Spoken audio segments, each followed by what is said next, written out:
The sun hung lazily in the azure sky, a witness to the symphony of sizzling grills and laughter that wafted through my backyard. A gentle breeze carried the aroma of marinated ribs and charcoal, mingling with the laughter of children playing tag on emerald grass. It was a picture-perfect afternoon, the sort that felt like a nod from the universe, affirming the goodness of life. Yet, beneath the surface of this idyllic setting, lurked the ever-watchful eyes of our neighborhood's self-appointed sentinel, Karen.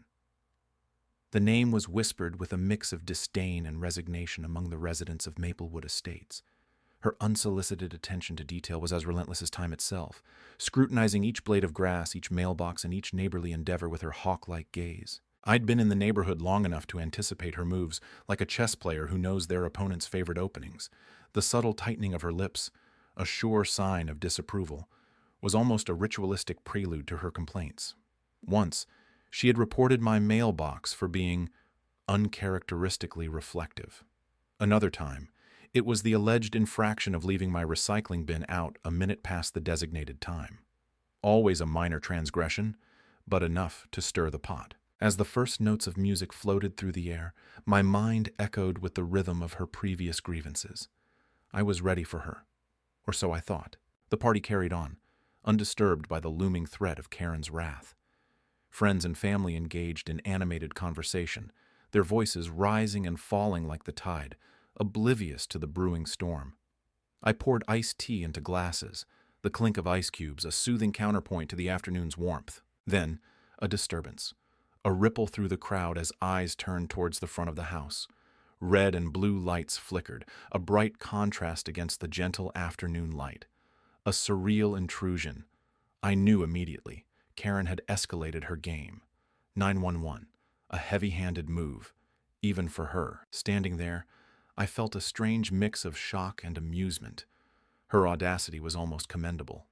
The officers approached, their expressions a blend of professionalism and mild embarrassment. I met them with a calm smile, a greeting that belied the irony of the situation. In those moments, the duality of my life crystallized. Here I was, the public health director, trained to manage crises of far greater magnitude. Yet today, my role was reduced to explaining the harmlessness of a neighborhood barbecue to the police, who had far more pressing matters to attend to.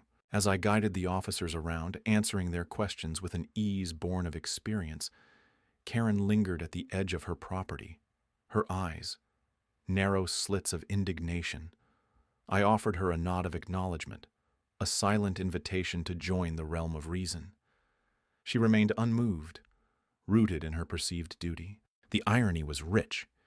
Here was a woman who thrived on the facade of order, blind to the chaos she unwittingly sowed. As the officers departed, satisfied with the benign nature of our gathering, I turned my attention back to the party. The laughter resumed, tentative at first, then growing stronger, like the return of a long-lost song. In my heart, I knew this was but the opening act. Karen's vigilance was not easily deterred. But today I had found a certain satisfaction in the knowledge that her attempt to police my joy had been quietly subverted. The sun continued its arc across the sky, indifferent to the small dramas of human life. And so did I, content in the knowledge that sometimes the best way to fight fire is not with fire, but with the quiet resilience of water. The air was still fragrant with the memory of grilled delights when Karen's shadow darkened my doorstep again. Her stride was a rhythmic clatter, like the ticking of a clock wound too tight. She was the harbinger of a storm, armed with a clipboard bristling with officious forms, and a demeanor as crisp as the brittle autumn leaves skittering at her feet. Karen had escalated.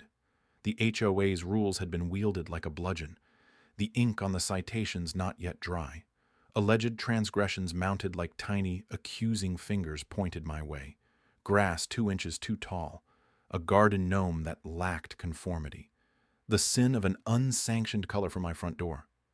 Each infraction was absurd in its specificity, laughable in any rational society, but deadly serious in the microcosm of our neighborhood. But it was the whispers that truly gnawed at the corners of my peace. Karen's voice was an insidious thing, slithering into the minds of neighbors, wrapping around their judgments, squeezing out any remaining drops of camaraderie. "Did you hear?" she'd start. Her words a poisoned candy passed from ear to eager ear. "He thinks he's above the rules." There was irony in her accusation. As the public health director, rules were my morning bread and evening wine. But the rules I lived by had weight, forged in the pursuit of safety and well-being. Not like these. These were pettiness clothed in bureaucracy, a masquerade of control. Still, for all her efforts, the citations, the gossip, I remained an immovable pillar in her tempest. Her attempts were like raindrops on stone, small annoyances lost in the grander picture.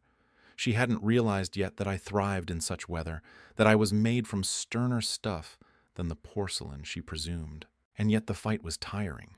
The energy it sapped could have been spent on joys and pursuits far removed from Karen's vendetta. I pondered the nature of power. The kind that Karen wielded was fragile, a glass sword easily shattered by truth and patience. Mine was quieter, built on foundations of resilience and pragmatism. One Sunday, as the sun dipped below the horizon and shadows lengthened into the unknown, I noticed a new addition to the community board. A hastily crafted flyer, its edges curling against the wind. "Special HOA meeting," it declared, "to discuss compliance and community standards." A thinly veiled summit of her making. The irony was delicious. Inviting me to a discussion on compliance was akin to asking the sun about daylight. I resolved to attend, not as a participant in her farce, but as its silent counterpoint. Karen believed in her heart that she was the hero of this tale, a defender of the neighborhood's sacred harmony. But heroes are complex, and saviors often misconstrued. My role, I decided, was not to dismantle her delusion entirely, but to subtly reveal the flaws in her narrative. Like light through a chink in armor. The meeting would be her stage. And I, a reluctant actor, would prepare to perform. But not with swords or shields. With the steady, unyielding truth that, in time, would unravel her carefully spun web. The sun slipped beneath the horizon, casting an amber glow across the backyard. My guests, some lingering near the grill, others mingling under the string lights, didn't let the earlier interruption dampen their spirits. Karen's unannounced visit and the presence of law enforcement were already fading into the past. The laughter resumed, music floated through the air, and the scent of grilled delicacies mingled with the crisp evening breeze. But my mind was elsewhere. The unsettling events had left a lingering, bitter taste. Not one to react impulsively, I preferred the elegance of a calculated response. I knew I had to address this intrusion, not just for me, but for the sake of everyone who dared to enjoy their lives under the scrutiny of overbearing neighborhood watch. I slipped inside, sought refuge in the quiet of my study, a place where thoughts could flow freely like ink across a blank page. The soft glow of my computer screen welcomed me back. I began by compiling everything, every complaint, every unnecessary call, every passive-aggressive note left on windshields, each a thread in a tapestry of pettiness that needed unraveling. As the clock ticked steadily, I dug deeper. I reviewed HOA regulations, scrutinizing bylaws with the precision of a surgeon. Karen had leveraged them with zeal, wielding them like a bludgeon. But there was room for finesse, spaces where her authority was nothing more than an illusion. Karen was a formidable figure in our HOA, relentless, unwavering. Yet she had crossed a line. Calling 911 wasn't about enforcing rules. It was an assault on community spirit, an abuse of power veiled as concern. Therein lay her weakness. As the public health director, I knew the weight my voice carried, and it was time to use it purposefully. The plan began to take shape. A subtle counter, not a confrontation. A campaign for awareness, couched in the language of unity, resilience, and respect. A call for a community meeting, not on my behalf, but for every resident who had ever felt the sting of unjust oversight. I crafted an invitation. Digital, open, encouraging. No mention of Karen by name, but her shadow loomed large. The language was careful, respectful, yet undeniably pointed. I knew the board would read between the lines. I knew Karen would simmer silently, knowing she was the unspoken catalyst. The following day, I sent it out. To the board, to the neighbors. The response was swift and surprising. A flood of messages filled my inbox, each recounting a story of an encounter, a grievance, a shared frustration. We were not alone. We were a silent majority, and now we had a voice. The meeting was set, the anticipation palpable. Karen, of course, would attend. Her eyes would challenge, her smile a thin veneer over a simmering need to control. But the narrative was no longer hers alone to dictate. On the evening of the meeting, the community center brimmed with faces I had seen before but never truly known. I stood before them, calm, quietly powerful. The irony was not lost on me. Karen had tried to silence joy, yet she had sparked a resurgence of community spirit. As I addressed them, the room seemed to hold its breath. I spoke not of grievances fueled by anger, but of aspirations for harmony, not of rules and enforcement, but of cooperation and understanding. The words were my own, yet they resonated with every soul present. In that moment, it wasn't about a party interrupted. It was about reclaiming our right to live without fear of arbitrary authority. It was about dismantling the myth of one person's power over many. The applause that followed was not for me, but for us, for a community rekindled. Karen's expression was unreadable, her thoughts her own, but her reign, as she had known it, was over. The real victory was not in revenge, but in resolution. A quiet triumph forged in unity, not division. The final note of a symphony of subtlety, echoing long after the last applause faded. The embers of that fateful barbecue now lay cold, a memory scorched by Karen's shrill intervention. Yet, in the quiet aftermath, I found a serene determination kindling within me. The neighborhood, usually a symphony of pleasantries and mild suburban chaos, now resonated with an unsettling tension, a note off key. I observed Karen's house from my study, its pristine facade deceptively tranquil. The blinds were drawn tight, like a fortress sealed against the world. Beneath that veneer of perfection lay a fortress of entitlement and unchecked aggression. I'd seen her ilk before, wielding rules like weapons, oblivious to the humanity they pierced. The morning after the barbecue, I brewed my coffee slowly, each deliberate motion a meditation. The bitterness swirled in the cup, echoing the taste Karen had left in my mouth. This was not just about a barbecue. It was about boundaries, those that protect our choices, and the invisible ones people like Karen trample in their crusades. I dove into my work with renewed focus, channeling my quiet fury into productivity. As public health director, I understood the power of regulations, the delicate balance between order and liberty. That knowledge would be my weapon, not against Karen, but for the community she had soured with her vitriol. I commenced with a letter, each word meticulously chosen. It was not a declaration of war, but rather an invitation to dialogue, couched in the language of policy and procedure. I knew the board meetings she cherished would force her to confront this in an arena she couldn't control, with wild accusations or panicked calls to law enforcement. The letter lay on my desk, a dormant seed of change. I imagined it landing in her mailbox, her face twisting with indignation as she read. Karen, who believed herself the bastion of order, faced with an appeal to reason she couldn't simply dismiss. I felt a pang of irony. Her beloved rules now turned to mirror her own behavior. Days passed, each one a brushstroke in the unfolding canvas of patience and resolve. Neighbors, though wary of her, began to find their voices, subtly emboldened by the knowledge of someone challenging the status quo she enforced.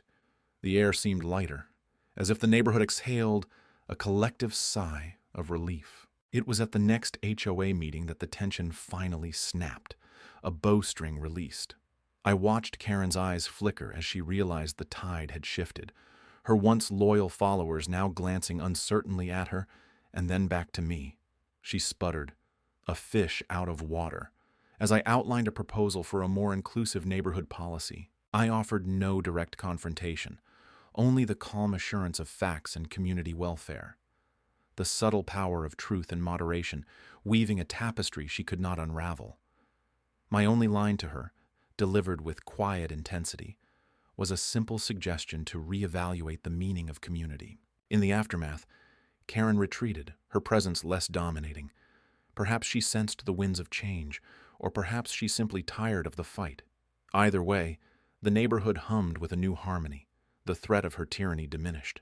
As I walked home, the dusk settling soft around me, I marveled at the resilience of community, a force Karen had underestimated. The echoes of the barbecue, once a cacophony of petty power plays, transformed into a symphony of quiet rebellion and collective goodwill.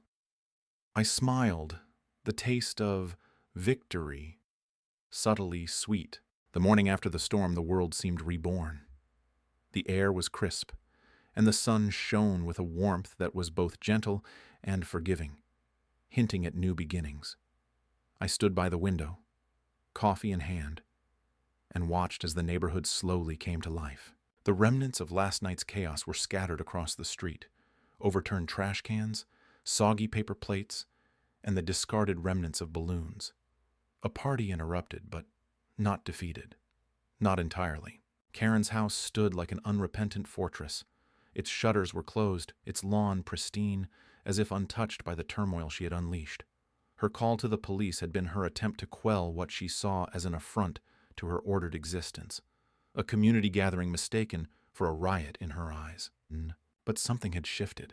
The illusion of control she wielded with her clipboard and sharp glares had cracked. The officers, having recognized me, had left with nods of respect and perhaps a hint of amusement. I was more than just a resident. I was the public health director, a fact Karen hadn't considered in her calculations. That night, her power had faltered. I stepped outside, the cool air invigorating. Neighbors emerged from their homes with cautious optimism, eyes meeting mine with a shared understanding. Encouraged, they began tidying up, collecting scattered remnants of the party, restoring what Karen had tried to dismantle. In their actions, a quiet defiance simmered. It wasn't long before I saw Karen emerge. Her presence was a cloud on the horizon. She walked with her usual briskness, clipboard clutched like a shield. But today, her steps faltered. The community she had long sought to control was no longer her domain, and she knew it. I watched her approach, her eyes scanning the tidy lawns and whispering residents. She paused at the edge of her property, her face a mask of restrained emotion. Was it anger? Or was it something more complex, a realization perhaps? I approached her calmly. There was no need for harsh words. The situation spoke for itself. Karen's gaze met mine, and for a moment I saw a flicker of something human behind the rigid veneer. She opened her mouth, but then closed it again, words failing her. The silence between us was as loud as any argument. The neighborhood watched. In their eyes I saw support, camaraderie, and relief. They stood as witnesses to a subtle yet profound transformation. Karen's influence, once a shadow over every lawn and driveway, had diminished. I took a deep breath, letting the fresh morning air fill my lungs. This was more than just a victory over a petty adversary. It was a reclaiming of space, of community, of the right to live joyfully. Karen turned away, her retreat a silent acknowledgement of her defeat. She walked back to her house, each step slower than the last. The door closed behind her with a finality that echoed through the quiet street. The neighborhood returned to its morning rituals, but now it felt different. There was a lightness, a feeling of solidarity. As I helped a neighbor pick up a fallen banner, I felt the weight of the past lift. The party may have ended, but the celebration continued. Internally, I smiled, knowing that, from now on, the only authority that mattered was the one we built together, one barbecue at a time.